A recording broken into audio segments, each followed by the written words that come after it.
Las manos para el ser humano son una de las más valiosas e importantes que tiene para desempeñarse en diversas actividades y funciones en la vida cotidiana, también en su trabajo, en la escuela.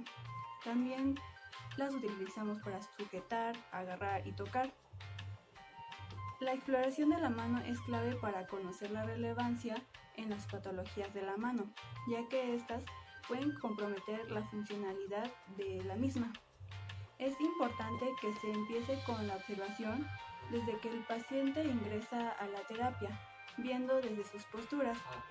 Estas nos brindan puntos claves para determinar su condición.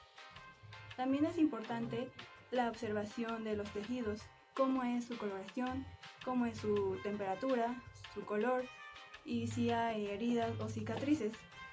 Las pruebas nos permiten establecer un diagnóstico para saber en dónde se encuentra el problema. Así, con las pruebas funcionales estaremos evaluando cuál es el verdadero punto de inicio de lo que está causando el malestar, y así sabremos si es un nervio o cuál estructura está siendo dañada. Comenzaremos con la prueba de Weber. Antes de hacerlo de una manera más práctica y visual, les voy a contar un poco más acerca de esta prueba. Primero, nuestras referencias bibliográficas es el manual de pruebas de jurado y el artículo Evaluación y rehabilitación de nuestros trastornos de sensibilidad en mano. Primero, esta prueba es muy importante para la evaluación diagnóstica de mano, pero ¿cuál es su utilidad?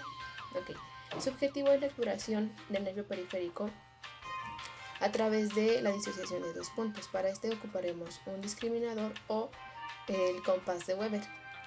Con este evaluaremos la sensibilidad. Como sabemos, la sensibilidad es la capacidad que nosotros poseemos para responder a un estímulo.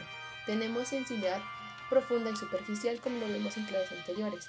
Con nuestra prueba evaluamos la sensibilidad superficial, de más exactitud la sensibilidad epicrítica, porque esta es más fina, exacta. Consiste en la evaluación de los tres nervios más importantes de la mano, que viene siendo el radial, el cubital y el mediano. Para esto vamos a solicitar al paciente de forma sedente o sentada, fisioterapeuta al lado o enfrente del paciente.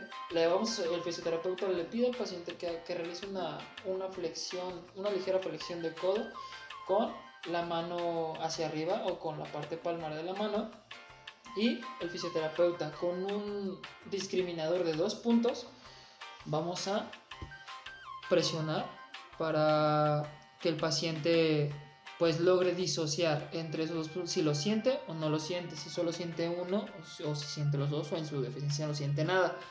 Pero para esto el paciente no tiene que ver, no tiene que ver nada, no tiene que decir cuántos puntos son los que percibe.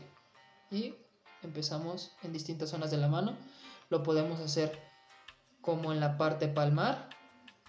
Ya posterior a eso volteamos la mano y lo podemos hacer por la parte dorsal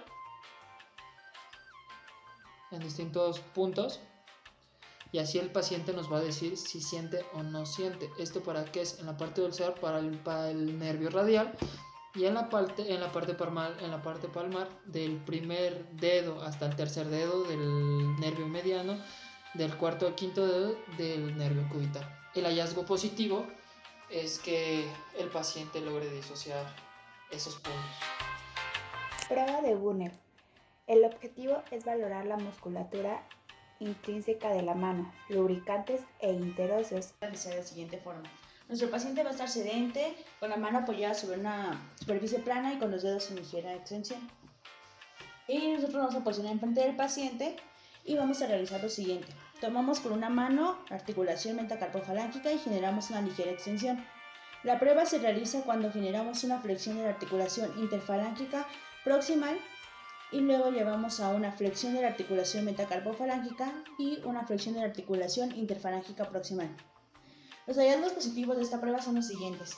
Vamos a encontrar que tenemos una retracción o limitación del movimiento en la articulación interfalángica proximal realizada a la flexión, teniendo una extensión de la articulación metacarpofalángica.